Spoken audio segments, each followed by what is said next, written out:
Assalamualaikum warahmatullahi wabarakatuh. Perkenalan, nama saya Apoteker Eko Hidayatur Rahman Kumaini. Saya dosen Ibnu Sina Aji Barang, ber-NIDN 0623059301, merupakan dosen dari D3 Analis Farmasi dan Makanan.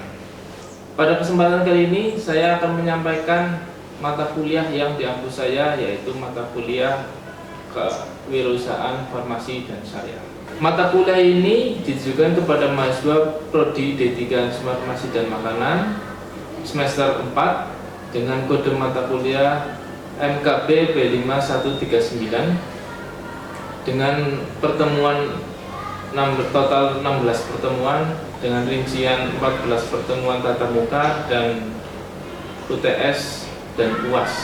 Mata kuliah kali ini membahas tentang konsep dasar kewirausahaan, bisnis plan, dan menghitung harga laba rugi produk.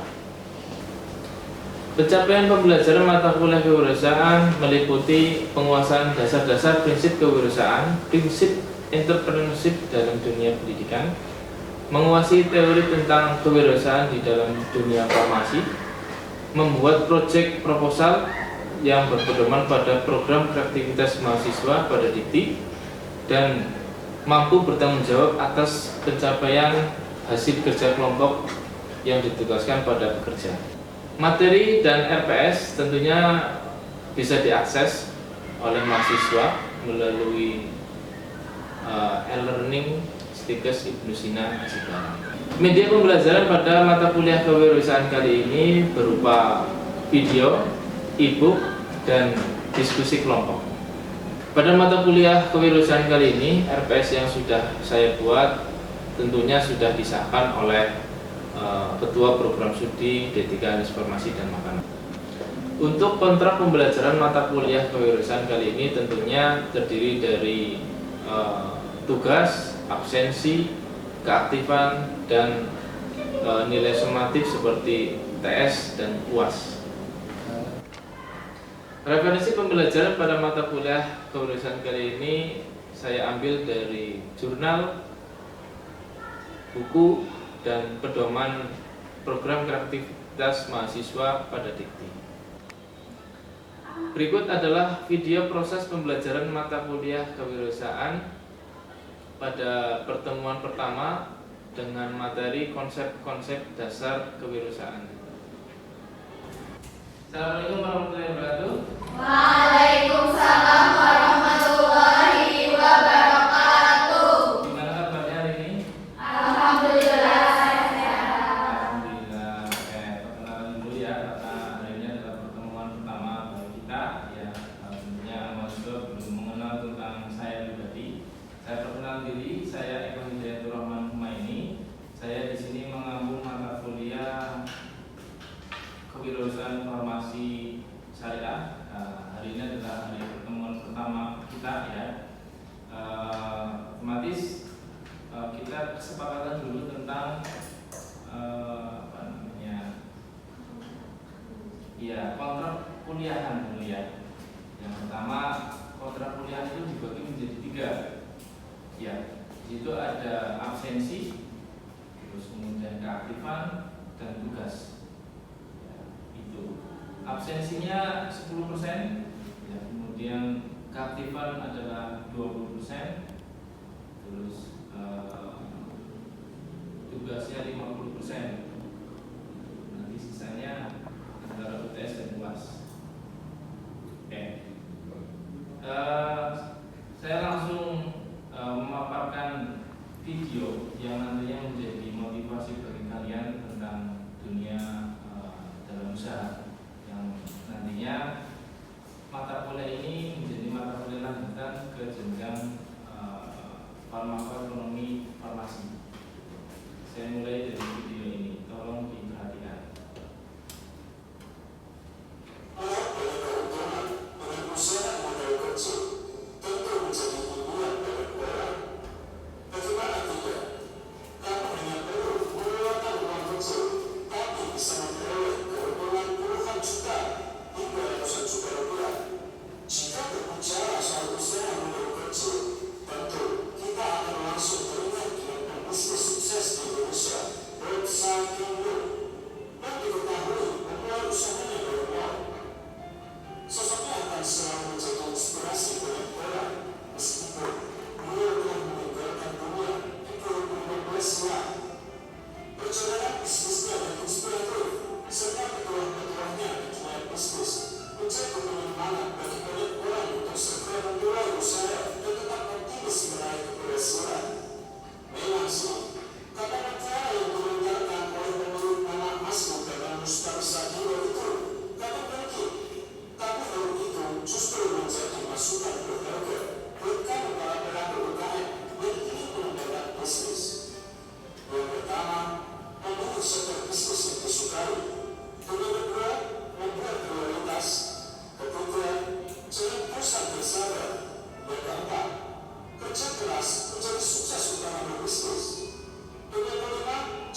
Maju lagi Pak.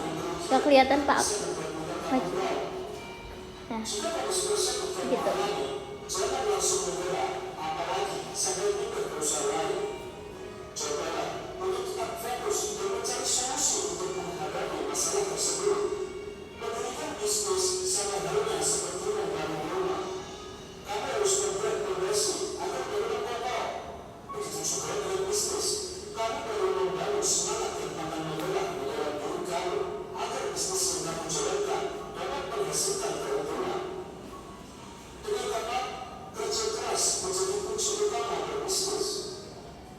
Ada pepatah yang mengatakan kalau usaha tidak akan pernah mengkhianati hasil. Kata-kata tersebut sangat cocok sebagai suntikan semangat buat kamu yang sedang merintis bisnis. Dengan kerja keras, tentu kamu akan mendapat hasil yang memuaskan. Oleh karena itu, sebagai pengusaha, kamu harus menanamkan prinsip kerja keras untuk meraih keberhasilan. Artinya, tidak ada cara lain untuk meraih keuntungan besar tanpa kerja keras. Kerja keras menjadi kunci keberhasilan berusaha dalam membangun raksasa bisnisnya. Yang kelima, jangan ragu memulai bisnis. Banyak orang tanya, bisnis apa yang bagus? Jawabannya, bisnis yang bagus adalah yang dijalankan, bukan yang ditanya terus. Kalimat tersebut bisa dibina menjadi salah satu quotes bersatu yang paling mengangkat. Tetap semangat dan terus belajar. Oleh sebab, semoga video ini bermanfaat untuk sobat semua. Ya, oke. Terus untuk video berikutnya. Inspirasi siap, siap berlatih.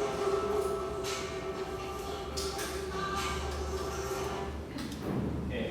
Jadi dari video tersebut menunjukkan bahwa bisnis itu bukan hanya sebatas dipikirkan saja tanpa ada action atau gerakan yang harus diawali dari bisnis yang kecil kemudian sampai ke perusahaan. Ya, di sini saya ingin menunjuk beberapa mahasiswa yang tentang apa ya yang bisa Anda dapatkan atau simpulkan ya dari Mbak yang baju merah dulu ini. Dari Mbak siapa Mbak? Mbak Hani, kira-kira apa yang informasi apa yang Anda dapat dari video tadi Mbak Hani?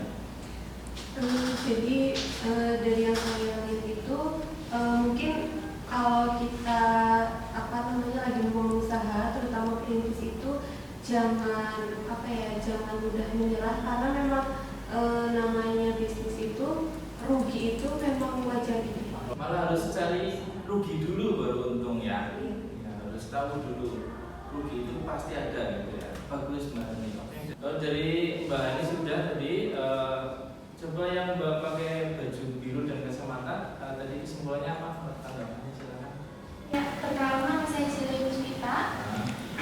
Dilihat dari video, menurut saya kesimpulannya itu sebagai calon kewirausahaan itu jangan putus asa. Harus konsisten ya. Bagus ini dari Mbak Cili ini bagus. Ini dari Mbak Hani sudah, Mbak Cili sudah sampai sekarang yang sebelahnya Mbak Cili nih mungkin semua wakil dari seluruh ya mahasiswa yang ada di sini cukup 3 mahasiswa yang bisa berkomentar. Silakan Mbak. Ya, perkenalkan nama saya Rin Septiani. Kesimpulan dari video tersebut itu kalau kita memulai suatu kegiatan, misalnya wirausaha itu kita jangan ragu-ragu, jangan mudah putus asa seperti yang sudah dijelaskan.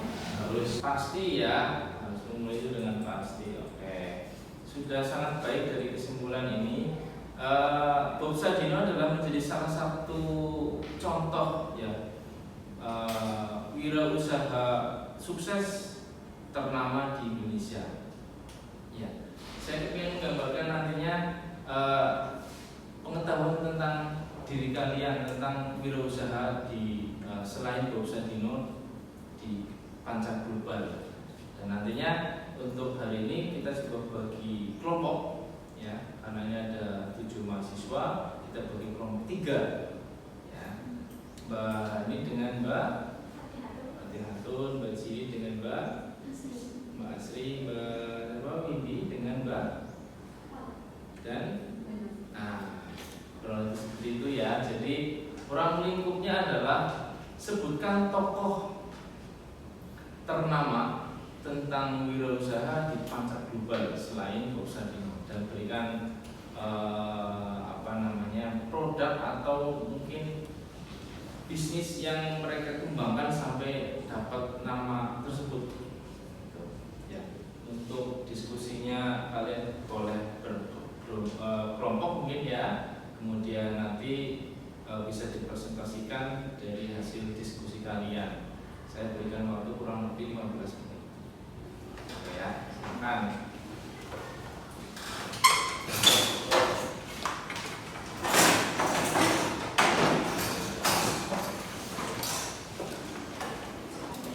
Ya, itu boleh. Dia kan ini banyak industrinya banyak. Jadi tentang Jigma sendiri, Jigma. biodata. Ya, Jigma itu dilihatkan kapan dia merintis usaha pertama apa, terus sekarang usaha yang dikembangkan adalah apa. Yang lain juga sama.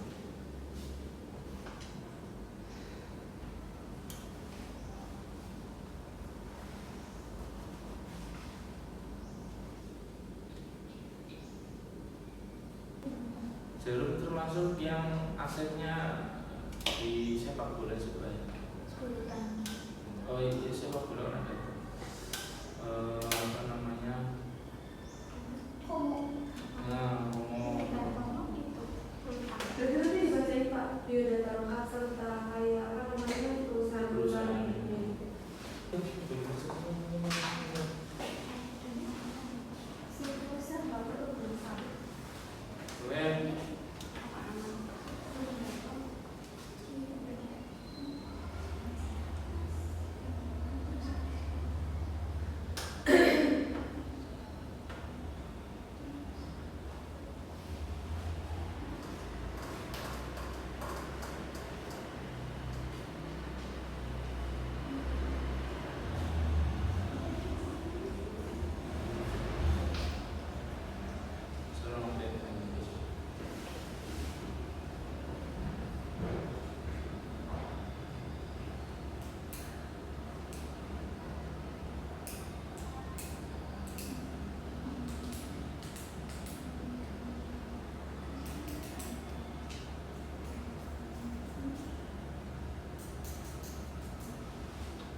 Gimana untuk diskusinya, sudah dapat hasilnya? Sudah selesai?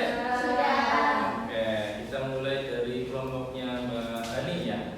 Oke, silakan Mbak Hani, dapat apa Mbak Hani? Baik, sebelumnya perkenalkan ya Pak, saya Hani Aulia Rahma dari kelompok 1 ingin mempresentasikan hasil diskusi saya bersama dengan Bapak Piatu terkait dengan pengusaha di Pancak Global. Selain Koksadino, itu kami memilih Jigma. Oke, apa aja Mbak yang Jigma itu? Jadi Jigma sendiri itu lahir dengan nama Mayun pada 10 September 1964 dan beliau ini adalah seorang pengusaha asal Tiongkok yang dikenal sebagai pendiri Alibaba Group. Lalu Alibaba Group sendiri adalah perusahaan e-commerce multinasional yang memiliki beberapa situs terpopuler di Tiongkok termasuk Alibaba.com dan Taobao.com. Untuk biodata Jigma sendiri, Jigma itu tadi memiliki nama lengkap Mayun, nama lengkap Tiongkoknya, tanggal lahirnya 10 September 1964, untuk tempat lahirnya di Hangzhou, Provinsi Zhejiang, Tiongkok, dan pendidikannya itu lulusan Hangzhou Teachers Institute. Pekerjaannya merupakan pengusaha dan filantropis, dikenal sebagai pendiri Alibaba Group, memiliki istri dan anak, yaitu Kathy Zhang dan Ma Yuan dan Ma Yuan Bong. Terus usaha Jigma sendiri sebagai Alibaba Group, perusahaan itu dari berbagai bisnisnya yaitu termasuk Alibaba.com, Taobao, Tmall, Alipay, Alibaba.com dan lainnya lagi. Dia tentang e-commerce ya. Iya. E-commerce ya. Lalu Alibaba Group sendiri ini tidak hanya bergerak di bidang e-commerce, tetapi juga merambah ke berbagai sektor seperti komputasi awan, logistik, media digital, dan hiburan. Jigma pensiun dari jabatan Ketua Eksekutif Alibaba pada September 2019, namun tetap menjadi tokoh penting dalam dunia bisnis Tiongkok dan global. Oke, terima kasih dari Mbak kelompoknya Mbak Hani dan Mbak Ali Mbak Fatihah ya.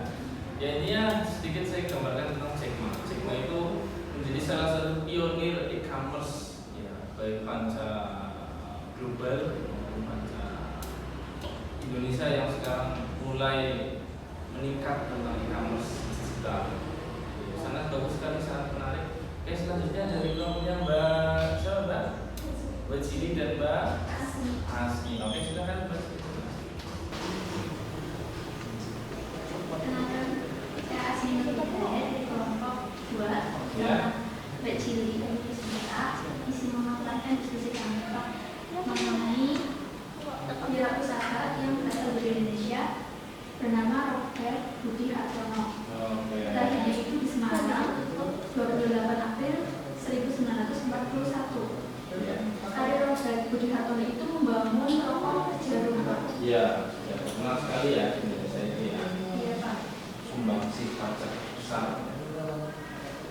Awalnya itu perusahaan di Jarum itu didirikan sama sang ayahnya, Pak, setelah membeli NV Muruk, sebuah usaha kecil yang dibangun pada tahun 1951.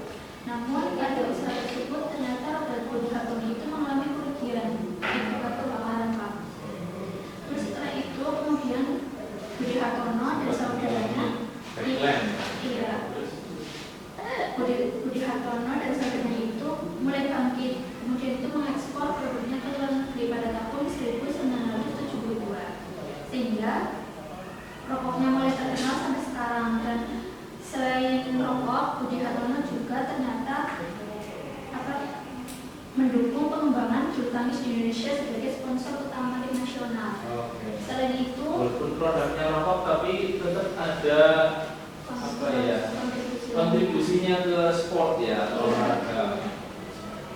Selain itu juga Budi Hartono menguasai Bank Sentral Asia (BCA). Oh, ya, jadi tadi terima kasih kelompoknya Mbak Sri dan Mbak Asminya apa ya peran pentingnya dunia usaha tentang tadi industri itu pasti pernah mengalami kejadian decline, dan terbukti tadi dari segi apa ya kegigihannya, semangatnya, sehingga beliau sudah berkembang bukan hanya ke industrial rokok ya, tapi mendukung sport ya, olahraga, dan jadi bank sentral. Oke, terima kasih. Saya lanjutkan ke kelompoknya Mbak Widi dan teman-teman nih ya, yang terakhir. Oke, silakan. Selanjutnya, Pak, dari kelompok kami itu memilih Sandiaga Uno. Oh, boleh ya. Sandiaga Uno merupakan seorang pengusaha sukses di Indonesia yang juga terjun ke dunia politik. Pria kelahiran 28 Juni 1969 ini memang dikenal sebagai salah satu pengusaha muda yang sukses membangun perusahaan investasi. Karir bisnis Sandiaga Uno dimulai setelah ia terkena pemutusan hubungan kerja saat krisis ekonomi Asia pada akhir 1990-an. Dari situ ia mendirikan perusahaan PT Saratoga Investama Sedaya yang bergerak di bidang investasi bersama rekannya yaitu Edwin Suryajaya. Berbekal ilmu bisnis dan networking yang baik, usahanya berkembang pesat dan ia pun sempat masuk dalam jajaran orang terkaya di Indonesia versi majalah Forbes. Tak hanya itu, Sandiaga Uno juga pernah beberapa kali memegang jabatan penting di berbagai perusahaan ternama, salah satunya di PT Adaro Energi Tbk. Setelah sukses sebagai pembisnis, Sandiaga Uno pun mulai terjun ke politik dan sempat menjabat sebagai Wakil Gubernur DKI dan Menteri Pariwisata dan Ekonomi Kreatif Republik Indonesia di masa pemerintahan Presiden Jokowi. Oh iya. Oke, terima kasih. Jadi sangat beragam ya, ragam. Mulai memang dari pure e-commerce, terus kemudian industrial, terus sekarang ada penambahan politiknya ya. Alhamdulillah di Indonesia itu Sandiaga Uno tidak asing lagi bagi kita ya. Terima kasih dari kelompoknya Mbak Widi. mungkin cukup sekian tentang perkuliahan hari ini. Bisa saya tarik kesimpulannya, dalam dunia bisnis itu memang perlu adanya hobi dulu. Ya, kita harus berawal dari hobi, suka dulu. Ya, misal suka make up, dikembangkan itu nama make up dan seterusnya. Kemudian berawal dari suka, kemudian diobservasi, ditelusuri harganya berapa, belinya di mana, yang harganya murah dan jualnya di mana seterusnya. Nah, berawal dari itu pasti akan menimbulkan semangat baru tentang berwirausaha. Intinya seperti itu. Dan jangan lupa tetap konsisten. Ya, walaupun akan mengalami penurunan atau decline, yang namanya wirausaha itu tetap gigih, tetap semangat. Ya, tidak ada yang beli nggak apa-apa, gitu. Rugi nggak apa-apa, itu namanya wirausaha. Ya, semoga kalian menjadi wirausaha muda nantinya. Ya, kita lanjutkan pertemuan selanjutnya tentang dunia usaha yang realitanya. Mungkin cukup sekian dari saya. Saya akhiri. Assalamualaikum warahmatullahi wabarakatuh. Waalaikumsalam.